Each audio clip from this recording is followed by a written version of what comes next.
Forever, ever, hold on, never mind. Oh, N'oubliez pas que vous apportez une aide considérable à l'achat du drone simplement en laissant défiler les publicités. Merci d'avance et bon visionnage. Hello world et bienvenue sur ma chaîne Have a Peek. Moi c'est Zensimelia, OS pour les intimes, et sur cette chaîne on parle de voyage et de rencontres sans se ruiner. Parce que je suis persuadée que cette formule magique va contribuer à ton épanouissement personnel. J'espère donc te donner envie de partir quelque part. Un truc qui t'anime pour te faire ta propre idée de tout ce que je peux raconter. Si tu veux profiter de mes astuces et de mes folles expériences, je pense que tu connais déjà la chanson. Tu as 3 choses à faire. La première, abonne-toi à cette chaîne et active la cloche de notification. La deuxième, partage cette vidéo car aujourd'hui, je vous ai réservé une petite surprise. Je vais interviewer 2 femmes que vous connaissez déjà sur leur compte Instagram en tout cas. Vous allez voir, ça va être la petite surprise. Je pense que vous allez aimer. Une est venue de la France pour s'installer au Sénégal. L'autre est venue du Canada pour s'installer au Sénégal. Et pourquoi pas vous en vrai? C'est la question que je me pose. En tout cas, ça va être intéressant. N'hésitez pas à partager cette vidéo. Et la troisième des choses, n'hésitez pas à me suivre sur les réseaux sociaux que je vous mettrai par là, comme d'habitude. Allez, c'est parti!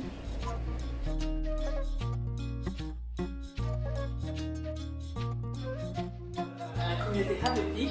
Moi, c'est Gisèle Zeynab de CAPS pour le Sénégal. Je suis au Sénégal depuis 6 mois. Je suis mariée, j'habitais en France avant mon installation au Sénégal.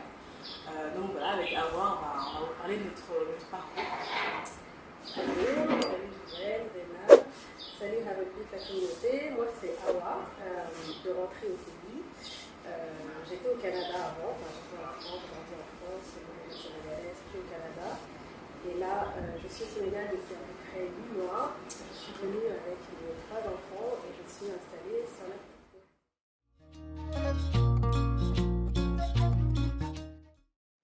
Je te laisse commencer. Ok, oui, j'étais venue au Sénégal avant en vacances avec les parents, vu que je suis née en France des parents sénégalais.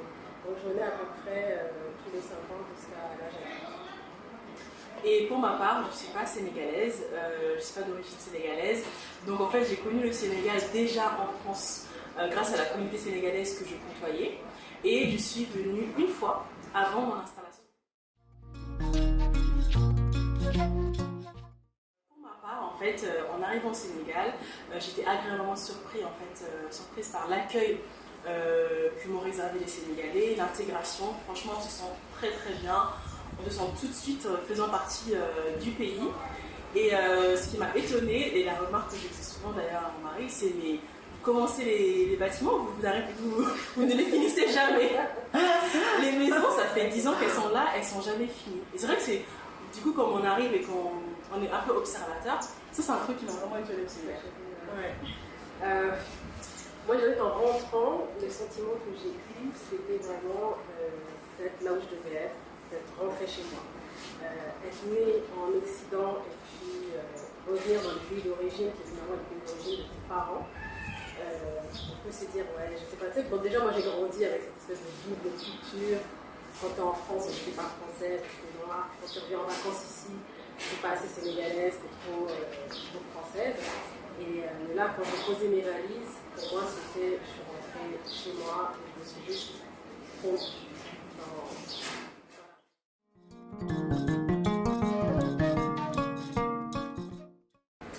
J'avais pas énormément d'a priori, que je connaissais un petit peu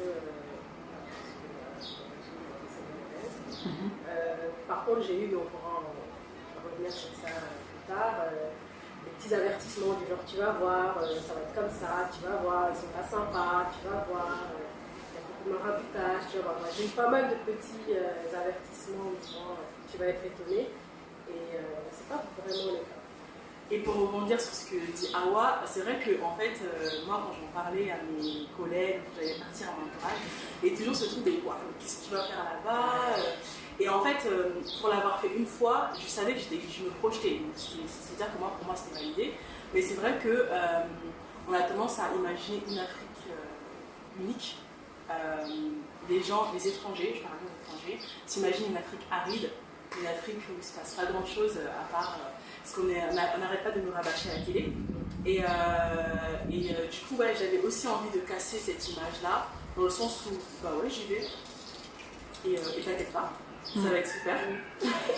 Et moi, je sais que je suis pas dans le. J'ai pas envie de montrer que des belles choses en disant. En étant dans la réponse, quoi. Genre, vous montrez ça de nous en mauvais, bah, je fais de. Moi, je fais pas du tout. Moi, je veux juste qu'une personne qui vienne s'installe au Sénégal, elle ait eu suffisamment d'informations pour facilement s'installer et qu'elle ait eu toute la réalité, qu'elle soit belle ou challengeante. Tout à fait. Et en fait, les côtés négatifs, on connaît déjà les côtés négatifs de l'Afrique, qu'on soit africain ou pas. Bon, africains, ceux qui ne sont pas africains, ils ont peut-être plus de préconçus. Mais nous, on sait déjà les problèmes. Il n'y a pas d'intérêt à nous dire ouais, c'est vrai, voilà, c'est comme ça, ou c'est vrai, il y a ça qui est négatif, il y a ça qui est négatif. Il ne s'agit pas non plus de dire que c'est Disneyland, venez vous installer, c'est vrai, mais voilà, montrer le Sénégal à travers un miroir positif, tout en gardant à l'esprit qu'effectivement il y a des aspects négatifs, mais ne soyez pas freinés par ça. En fait, c'est vraiment ça le message, je pense que c'est de dire aussi, c'est de dire, bien sûr que c'est compliqué, bien sûr qu'il y a des challenges, franchement, il y a des positifs. Et passe. Il en vaut le coup. Ça vaut le coup, en fait. Voilà. Tout à fait. Okay.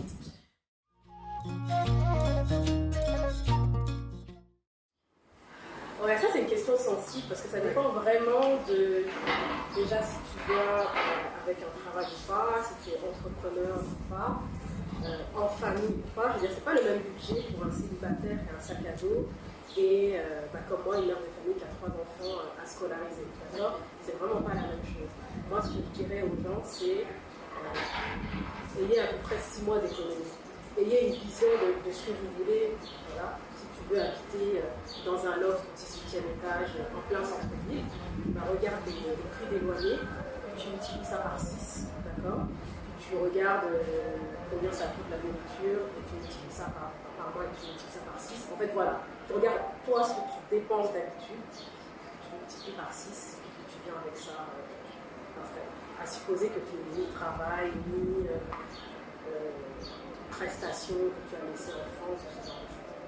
Moi, je pense que quand on pense une installation, il faut penser vraiment au-delà du budget. Il y a le budget, effectivement, il faut avoir 6 mois, il faut avoir un budget en fait assez conséquent pour se dire je suis tranquille dans ma tête, je cherche quelque chose tranquillement, j'ai pas cette pression. Et effectivement, il faut regarder le cadre de vie que l'on veut. Et je pense qu'un premier voyage comme ça de 2 semaines, 1 mois peut aider à avoir un budget suffisamment précis. Et en fait, au-delà du budget, moi je trouve qu'une installation, c'est aussi un entourage, c'est aussi des gens sur qui on peut compter, des gens qui peuvent nous conseiller. Et en fait, c'est un tout, parce que vous aurez autant besoin d'argent que d'écoute, que de conseils. Voilà, c'est ça. Donc, il faut vraiment voir les choses comme un ensemble. Ouais.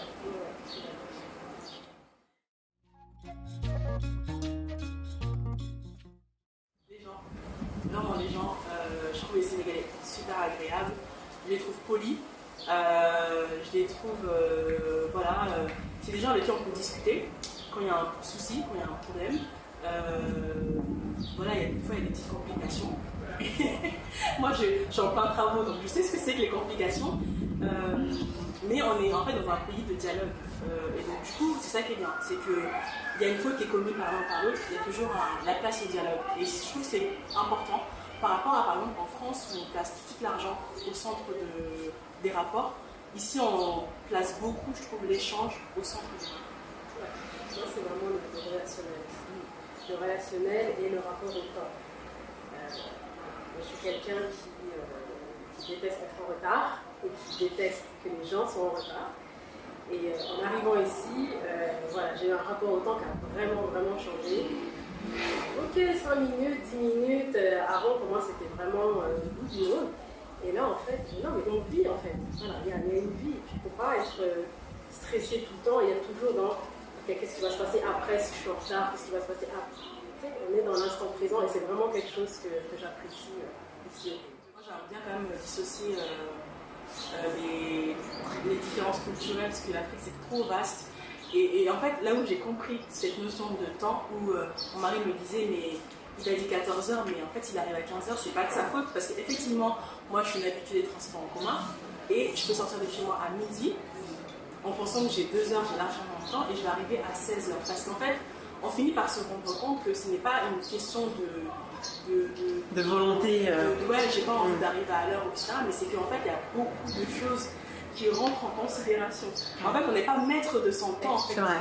Il y a plusieurs personnes, il y a plusieurs choses qui viennent intervenir sur le temps.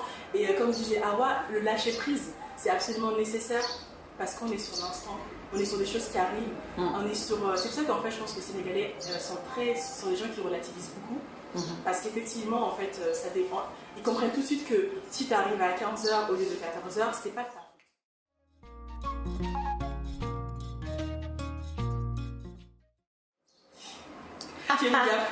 Tu peux choisir autre chose. Tchébouillap, mélange. Tchébouillap aussi? Ouais. Ok. Et pourquoi tchébouillap, c'est pas vermicelle poulet?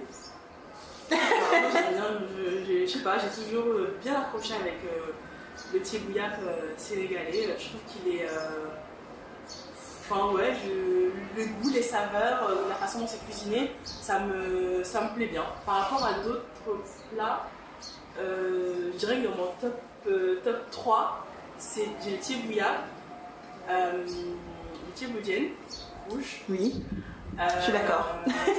Et le poulet salade. Trop bizarre, mais c'est en fait c'est le poulet salade frite, tout un mélange. Et en fait le poulet brisé en fait. D'accord. Et Awa, ton top 3 à toi, ce serait quoi? Tchéboudienne rouge, tchébouillap rouge. Et, Tout rouge. Ah oui, moi c'est rouge. Je vais dire tchéboudienne rouge aussi.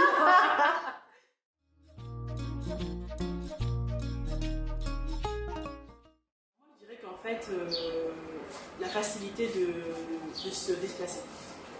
Je trouve que c'est un peu plus compliqué ici parce qu'on n'a pas forcément, c'est des repères qui sont différents.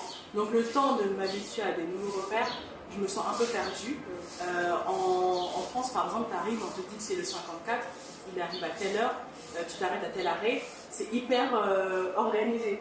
Tu viens d'arriver dans dans une nouvelle ville, tu vas facilement te repérer, être guidé.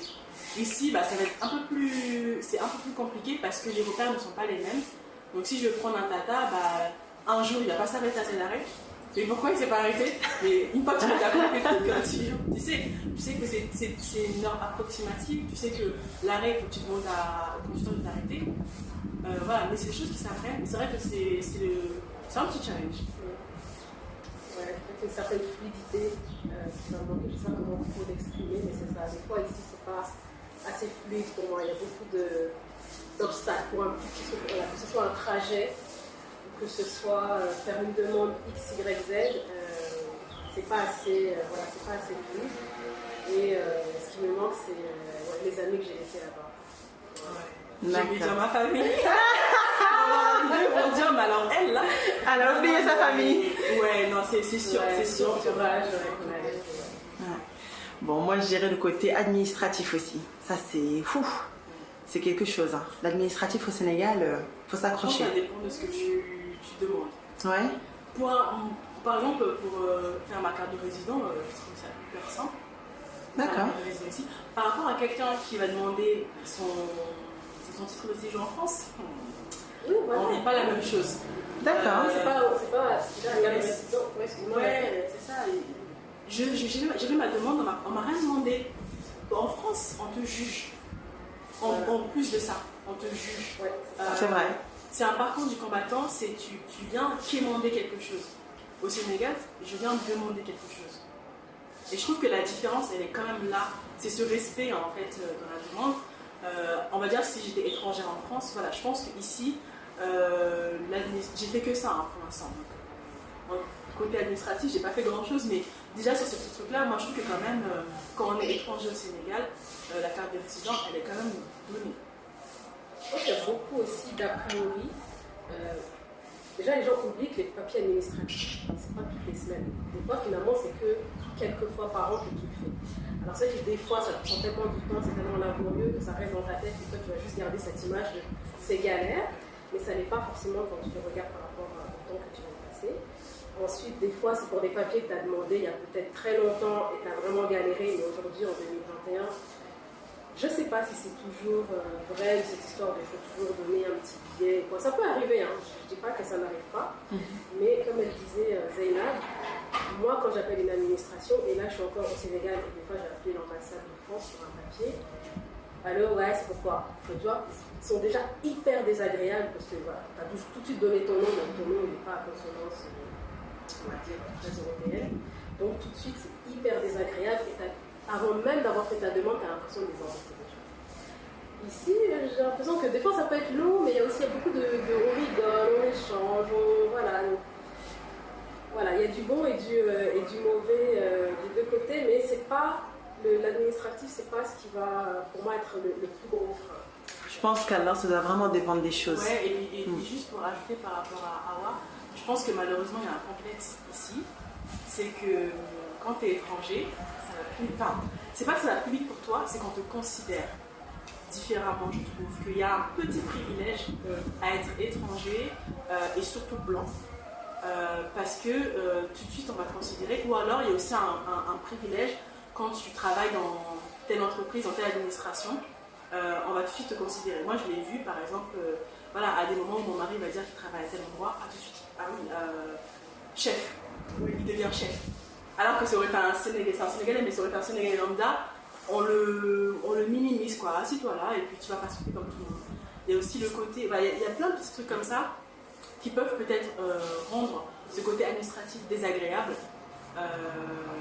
Mais je pense qu'il faut comprendre, c'est dans tous les pays, il faut comprendre les codes. C'est comme moi au départ, en fait, j'attendais patiemment mon tour. Je vois que tout le monde rentre dans la pièce. Ah non, mais à la deuxième fois, je rentre. Oui. Je vais demander ça. On me dit attends, ok, je sors. Quelqu'un sort, je rentre. Bonjour.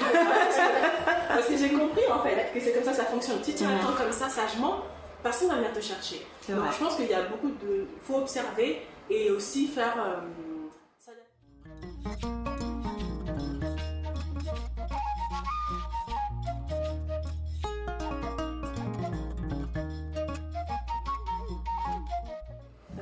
Moi, quand je venais en vacances, déjà, autour de moi, les gens étaient étonnés que je sache c'est quoi le tchiboudienne, c'est quoi le domoda.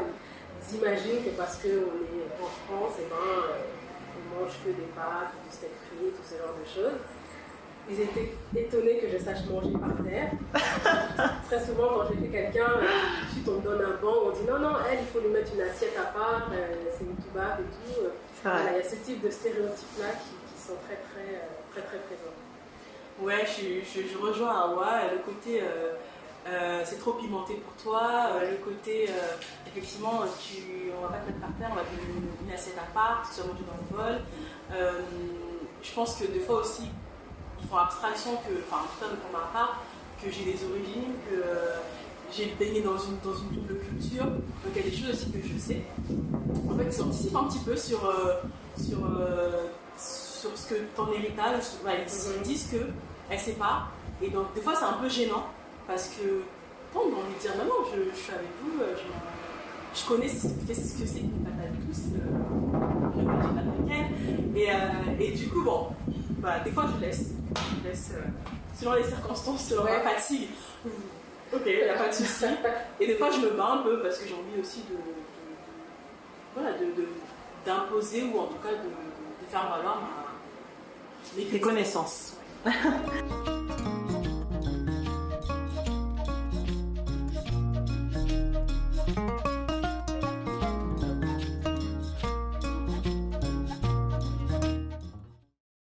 On a répondu un petit peu en avance quand on parlait de fluidité, voilà, ça c'est ce qui nous manquait, et c'est peut-être ce pourquoi je pourrais avoir un problème ici.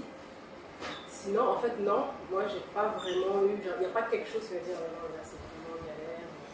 Je pourrais avoir ce discours-là quand je suis passée de la France au Canada, par exemple, où j'ai trouvé que c'était beaucoup plus difficile pour moi de m'intégrer en Amérique du Nord par rapport à l'Europe. Et en arrivant ici, non, je ne vais pas dire que c'est Alice au pays des merveilles, mais j'ai pas vraiment eu de blocage en disant j'ai du mal à m'intégrer. Par contre, il y a eu plein de petits obstacles, ça c'est vrai, mais voilà, tu relativises et puis tu passes au-dessus. Et en fait, pour ma part, j'ai déjà parlé sur le choc culturel. Et en fait, j'ai appris ce que c'était parce qu'avant, j'avais une image négative. Je me disais, un choc culturel, wow, c'est dur quoi. C'est comme si tu rejettes une culture en fait et que tu te sens complètement déconnecté. En fait, c'est pas ça. Le choc culturel, c'est quand tu es dans un nouvel environnement et en fait, tout est complètement différent. Tes référentiels sont complètement bouleversés. Et forcément, tu vas te sentir, tu vas vouloir en fait te renfermer chez toi parce que tu es perdu. Et en fait, c'est quelque chose de normal. C'est pas lié à la culture, mais c'est parce que tu arrives dans un environnement qui est complètement différent. Quelqu'un qui vient de Marseille et qui s'installe en Bretagne peut avoir un choc culturel. Et en fait, moi j'ai découvert ça en étant en Sénégal. Oui, j'ai eu des moments où je me sentais pas bien, en fait. Mais parce que tout était devenu compliqué.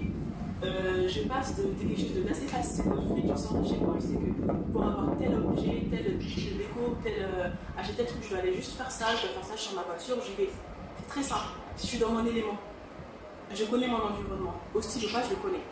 Au Sénégal, j'arrive, mon mari n'est pas là pour m'aider, je vais faire un truc, ben non, je ne peux pas. Et je me sens tout de suite désorientée, tout de suite seule au monde. Parce qu'en fait, je ne maîtrise rien du pays dans lequel je suis. Je ne suis pas baignée dedans. J'ai tout à apprendre. Et en fait, des fois, je trouve que c'est, en tout cas moi, pour ma part, il y a des moments où ça a été très difficile. Et comment tu t'en es sortie? Comment tu as pu rebondir?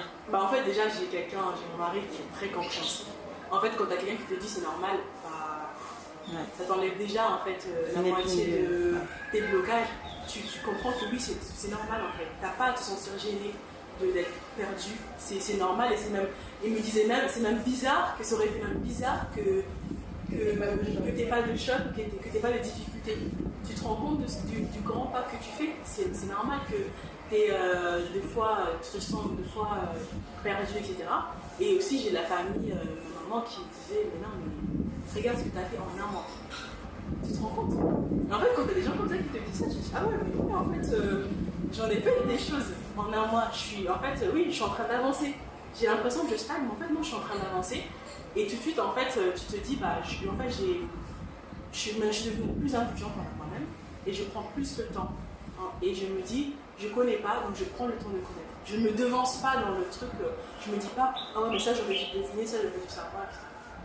Je me laisse le temps. En fait, c'est ça. J'allais dire, c'est vraiment du temps. Il ne faut pas arriver en se disant, ça va être comme ça tout de suite. Et puis, il y aura plein de petits obstacles. On en parlait tout à l'heure, je ne vais pas rentrer dans les détails de types d'obstacles, mais il y en a plein de petites manières. Que ce soit pour demander un papier, que ce soit pour un moment faire les enfants, comme il n'y a pas de fluidité, voilà, par exemple tu veux payer ton loyer, c'est pas forcément tout de suite par virement, ou tu donnes ton RIB, non, si tu vas faire un chèque, ou alors tu vas aller à la banque pour retirer l'argent, puis après et pour aller à la banque, peut-être que tu vas prendre un taxi, et pour prendre un taxi, peut-être que tu vas faire du Warhamé, tu vois. Donc on en revient à ce truc de tu ne maîtrises pas forcément ton temps ni celui des gens.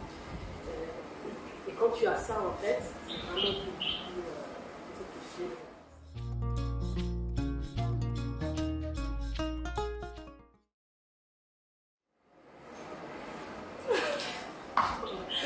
Alors, ressemblance avec la France, le Sénégal en fait, de par son histoire, est quand même un pays assez proche de la France. Déjà la langue, je ne parle pas encore le Wolof et je compte l'apprendre, mais je peux quand même m'exprimer et je peux quand même échanger avec des gens. Donc ça, on va dire que ça facilite, c'est facilitant. Donc forcément, il y a plein de références culturelles à la France parce que c'est un pays qui est ami. Et qui a un passé lié à la France. Voilà. Ensuite, en différence, les Sénégalais sont cool. Voilà.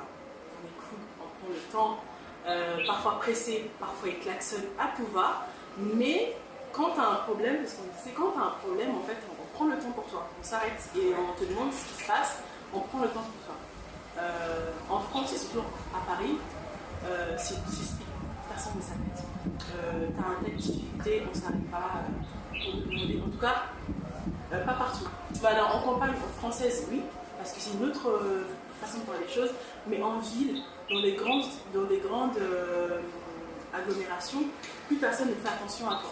Et il y a aussi ce rapport au voisinage qui est différent au Sénégal, où je trouve qu'on prend vraiment le temps d'échanger, de discuter, des petits mots comme ça. Rien que moi, mon beau-frère, il me dit, mais pourquoi tu dis pas bonjour? Ah, bonjour.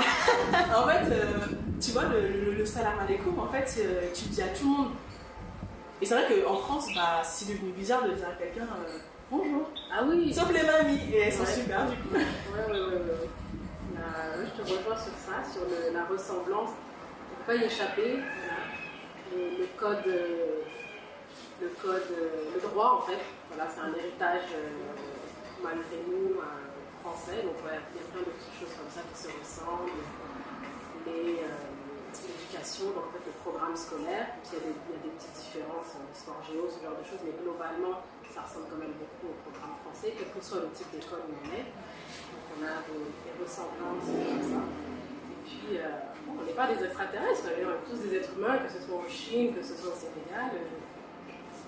On fonctionne tous un petit peu de la même manière. On mange le matin, le midi, le soir, enfin voilà. Ah mais tu sais, c'est ça. Non mais non, parce que lui, c'est pas les mêmes heures, d'accord. C'est pas les mêmes heures. C'est pas les mêmes heures et ouais, et puis il y a aussi ce côté on attend quelqu'un, la maison est ouverte, qui est pas. En France tu préviens que tu vas aller voir telle personne, tu sais, on passe chez toi, est-ce que tu es dispo? On prend rendez-vous. On prend rendez-vous.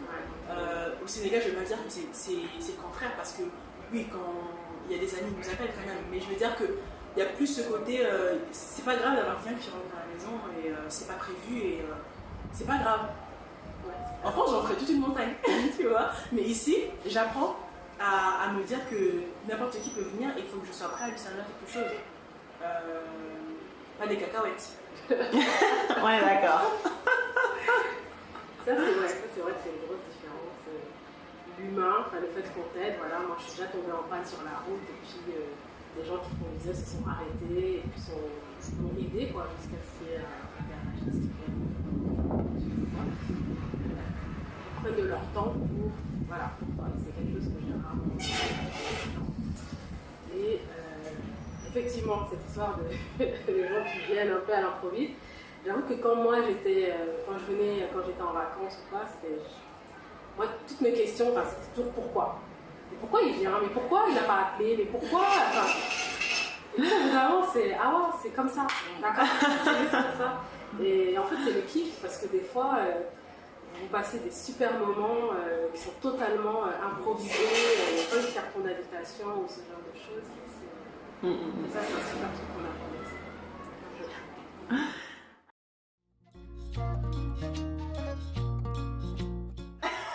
Moi, un truc qui m'a choquée là, c'était le pamplemousse.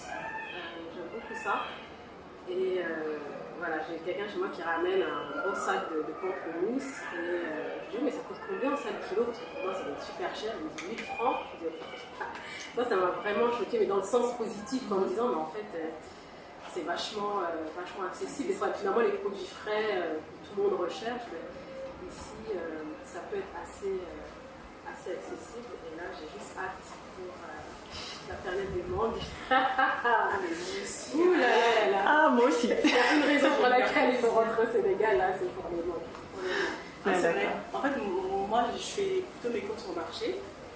Donc, j'ai changé complètement ma façon de cuisiner parce que, en fait, quand j'étais en France, j'ai ma liste de courses et je sais ce que je vais cuisiner. Au Sénégal, je cuisine différemment, complètement différemment parce que je dépends aussi de ce que je trouve au marché. Et c'est aussi un switch en fait à faire. Et donc c'est une autre façon de cuisiner parce que je m'adapte aussi quand même à ce qu'on mange à la maison. Je ne mange pas que moi ce qui me fait plaisir, je mange aussi ce que je cuisine aussi pour nous deux. Et donc ce qui m'a un peu choquée, c'était une fois je vais à Auchan et je voulais prendre du céleri. J'adore ça dans ma petite marinade. Je vois le prix, je crois que c'est 3 000 la botte. Et je suis là, mais ça m'a choqué. Ça m'a choqué. Et en fait, du coup, tu te rends compte d'avoir cuisiné tant d'années d'une façon, et en fait, d'arriver dans un pays où moi, j'ai jamais cuisiné chez moi, j'ai jamais cuisiné. Donc en fait, j'ai pas ces trucs-là. Donc en fait, tu vas dans le pays, donc forcément, tu dois faire le switch alimentaire. Et donc, voilà, il y a ce type passage-là à l'ancien et à nouvelle façon de cuisiner, sachant que je ne fais pas mes courses à Auchan. C'est vraiment, j'y vais une fois par mois pour les petits trucs qui me manquent. Et, mais sinon, en fait, tout est accessible. Je trouve les fruits et les légumes, c'est assez accessible. Quand c'est la saison, c'est super bon et c'est juteux. Et enfin, voilà, tu as vraiment le goût de ça. Et le truc dont je ne peux pas me passer, c'est le beurre salé. Ça, c'est typiquement un truc que j'aime en Bretagne. La bretonne, là. Non, c'est. Tu sais, même quand je vais chez ma belle-maman, j'amène mon beurre. Oui, à ce point-là. Oui, Elle aime trop ça. Mon petit déj, en fait, au début, tu sais, au début, tu fais pas la manie, tu n'amènes pas ton beurre. Donc, au début, je faisais comme tout le monde, mais quand m'a gentiment proposé de m'acheter un beurre, lequel je voulais, moi, je me suis fait. Et du coup, depuis ce jour, je m'achète mon petit beurre. Et puis, au contraire, en fait, par exemple, ma belle famille, ils aiment bien me voir cuisiner autre chose parce qu'ils ont un peu de peine pour moi. Des fois, ils me disent, mais non, mais va préparer un autre truc, mets-toi un truc à côté, etc. Et quand je vais le faire, ça leur fait plaisir parce que du coup, ça, en fait, ils ont vraiment envie que je me sente pas, que je casse pas avec ma façon de faire d'avant, que je l'intègre aussi dans ma nouvelle vie et ils ont vraiment envie de.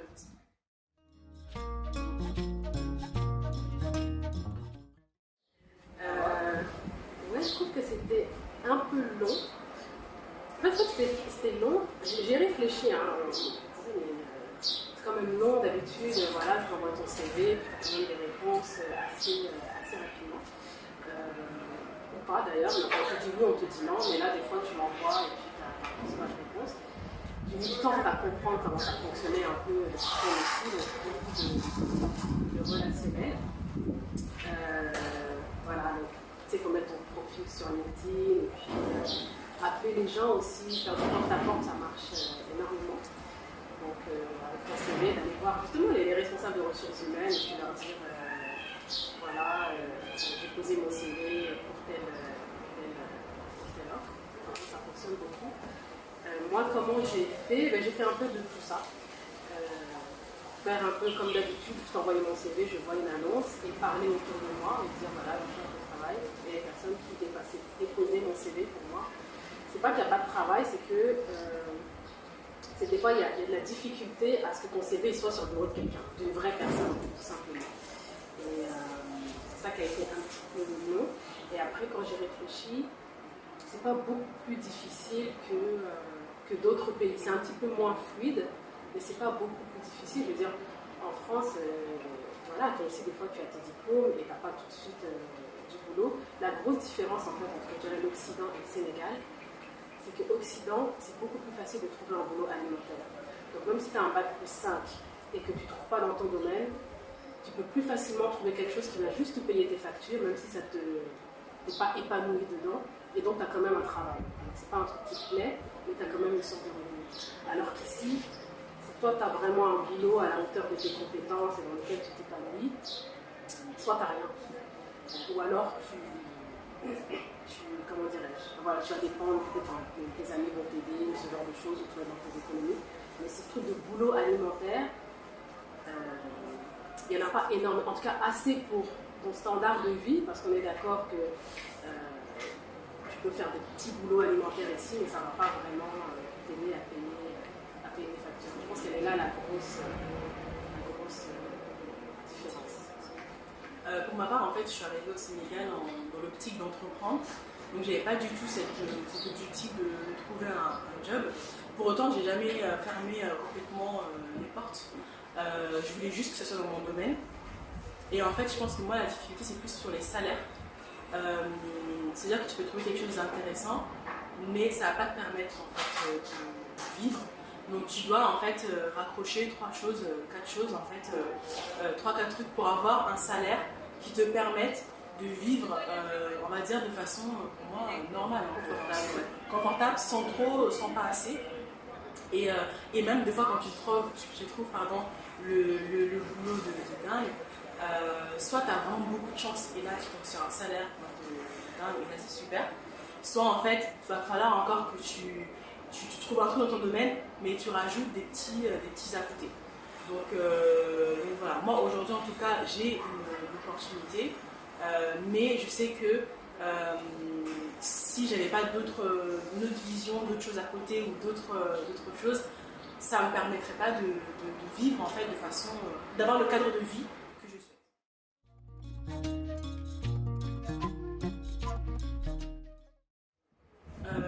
Pour moi, en fait, la première des qualités, c'est la patience, c'est la confiance en soi.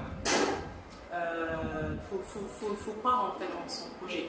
Si tu y vas un pied dans un truc et un autre pied dehors, t'es pas vraiment dedans et tu vas pas au bout de ce que tu peux donner réellement en fait en termes d'effort et de patience.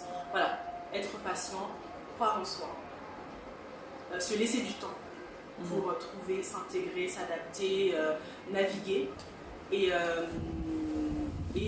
voilà, se dire que rien n'est définitif. D'ailleurs, ah ouais, c'est tout le temps, rien n'est définitif. Moi, je dirais si c'est une personne qui n'est pas genre aventureuse, de se préparer en fait, de prendre le maximum d'informations, de suivre des comptes, de prendre de l'information en ligne et en réel, donc de faire des voyages de repérage par exemple.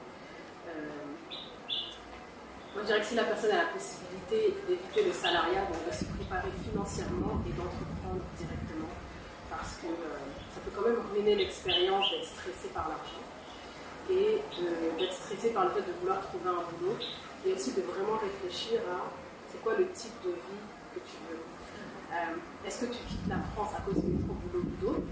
Est-ce que tu vas vouloir reproduire ça à Dakar? C'est pas parce que ça sera à Dakar que ça va être bien métro boulot dodo. D'accord? Donc réfléchir, ok, non, moi je veux plus métro boulot dodo, j'en ai marre d'avoir un boss, machin. Dans ce cas-là, tu fais tes économies, tu viens et puis tu entreprends directement. Ça sert à rien de dire, ou même de retarder le départ en se disant je vais d'abord trouver un travail.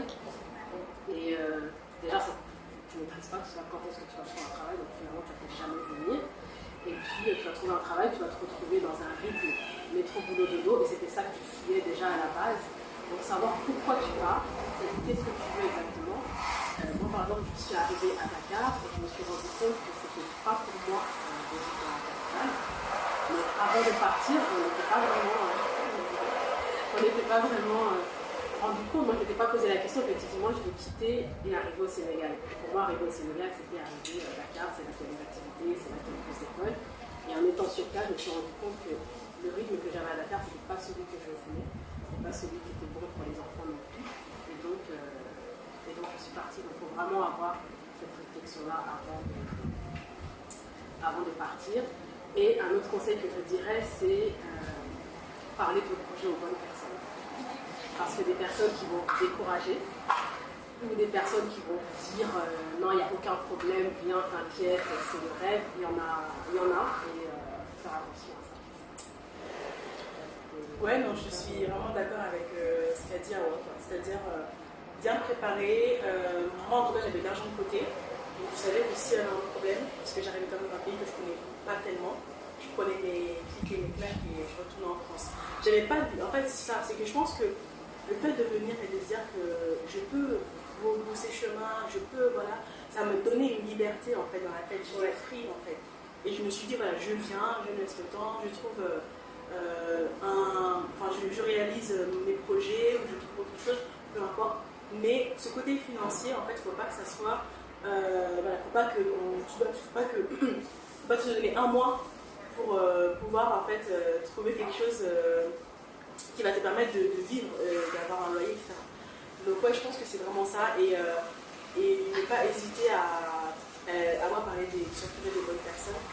Et je pense qu'en tout cas, moi, pour ma part, j'avais besoin d'avoir une belle équipe derrière moi, parce que je partais toute seule. Et donc, du coup, j'ai préparé aussi les gens avant le départ, mon entourage au départ, pour les mettre en fait, pour les embarquer dans mon aventure. Pour leur donner aussi l'envie du Sénégal, et que ce ne soit pas un projet, mon projet, que ce soit le projet de toute une famille, tu vois, et de me dire, bah tiens, demain, ma maman, elle a envie de venir au Sénégal. Tu vois, ça me touche parce que du coup, je me dis, c'est un projet qui me dépasse en fait, qui va au-delà de moi seule. J'embarque tout le monde dans mon installation.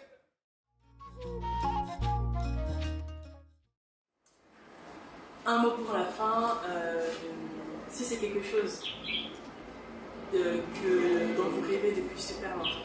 Si c'est quelque chose qui vous fait vibrer, si vous sentez que c'est votre destin, tentez. Venez, essayez, réaliser ce rêve. Et en fait, c'est juste votre expérience. C'est en l'ayant fait que vous saurez si c'est fait pour vous. Moi, je reçois Zaina, c'est vraiment penser à ça la nuit quand vous dormez. C'est vraiment dans votre trip, vous avez envie de rentrer au pays, au Sénégal ou ailleurs, mais vous avez envie de faire ce move-là. Même si tout le monde c'est pas une bonne idée, écoutez-vous. Et c'est à votre portée. Zainab et moi, on n'est pas des filles de ministres ou des présidents. On n'est pas arrivé avec un boulot déjà sur place, on a payé 3 millions CFA par mois. On n'est pas des superwomen, on est des personnes normales. Moi, je suis une maman normale. Je galère avec mes petits. Mais voilà, c'est un truc qui me prenait au trip. Et je me suis dit, il n'y a pas question que je meure sans avoir essayé de venir en Afrique, voilà, de regret. Et si ça ne marche pas, déjà j'aurais appris quelque chose, je l'aurais fait, et puis je reviendrai, c'est tout, avec plus d'expérience, tout simplement. Je veux dire, l'avion, je peux le reprendre, quoi. C'est pas